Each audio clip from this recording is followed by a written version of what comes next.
estudante do segundo período de Química, licenciatura da UEG. Eu vou fazer uma entrevista com o professor Pedro Rogério, sob a orientação do professor Vander Wilson.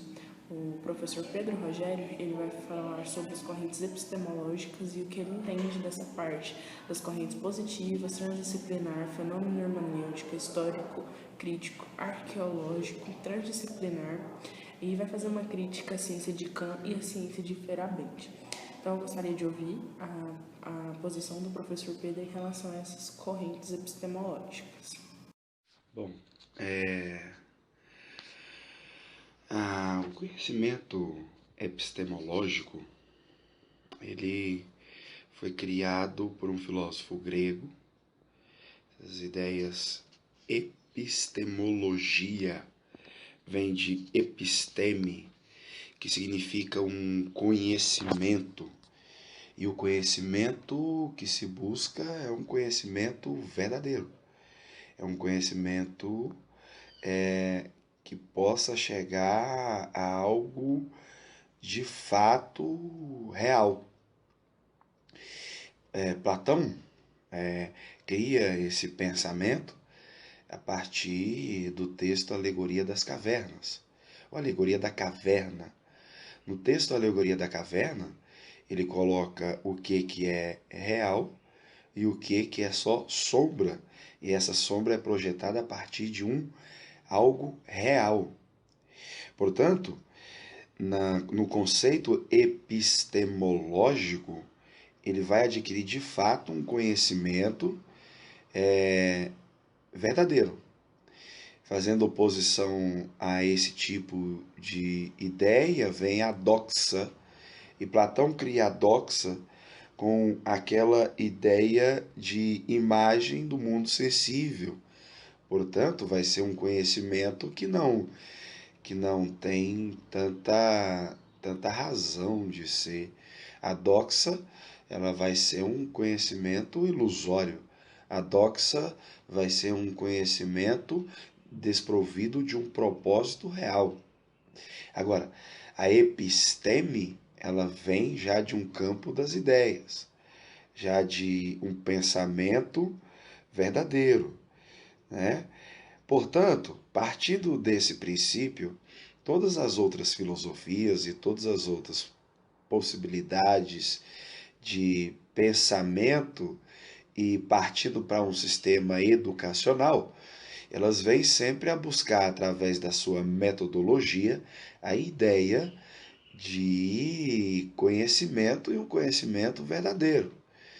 Partindo de Platão indo para Aristóteles, Aristóteles já pensava que não era somente através do mundo sensível, um mundo inteligível, essa dialética proposta por Platão, Aristóteles contradiz de uma certa forma e vai falar que existe possibilidade de aquisição de um conhecimento através do mundo sensível, que é possível você ter um conhecimento mínimo, mas é possível através de uma doxa, e que existe um mundo de transição que caminha para a condução da episteme e da epistemologia, mas a doxa é necessária. Quando entra-se na Idade Média, os filósofos partem como ponto referencial a episteme através de Deus.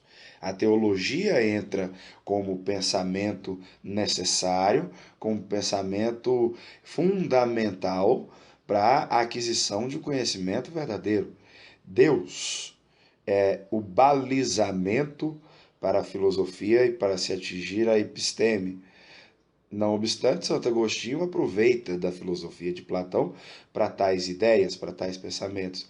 E na filosofia de Platão, ele vem a imaginar e pensar e dialogar com a ideia de corpo e alma. Não obstante, ele escreve também uma obra onde ele vai falar a cidade de Deus, cidade dos homens. Então, a referência para se ter alguma coisa parte de Deus na Idade Média. Quando entra-se na Idade Moderna, o objetivo é retomar esses estudos platônicos, essas ideias de Platão, e a ideia é retomar o pensamento epistemológico proposto pelos gregos. Inicialmente, o Renascimento ele vem com essa ideia, e a episteme ela parte do homem, né? O homem é o ponto de referência para a gente ter e adquirir um conhecimento. Bom, chegando ao século das luzes, o iluminismo ele propõe esse tipo de coisa, só que voltado para um estudo racional, dirigido para cada área, economia, política, pedagogia, só que dessa vez a sua episteme vem a aquisição de uma liberdade, né?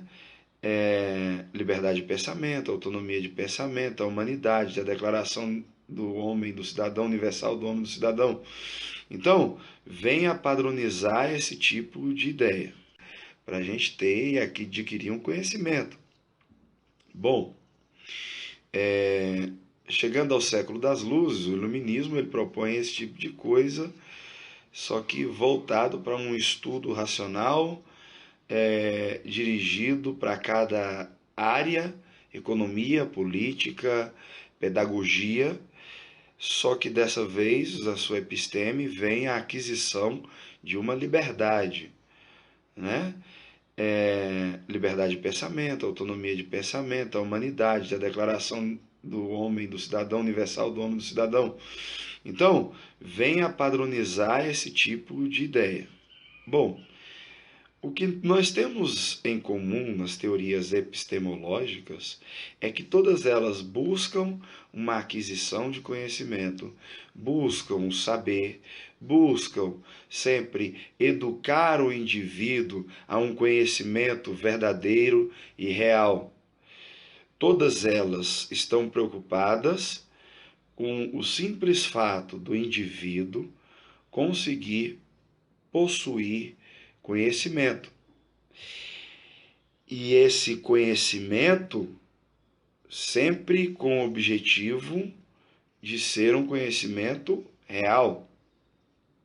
Quando, por exemplo, o positivismo, em Augusto Comte, ele define a ideia de que as sociedades devem chegar a um nível racional a ponto de ser inquestionável a inexistência da religião, o Estado laico, a organização para a condução de um progresso, o investimento em tecnologias, indústrias e o capitalismo, aquele conhecimento técnico, né?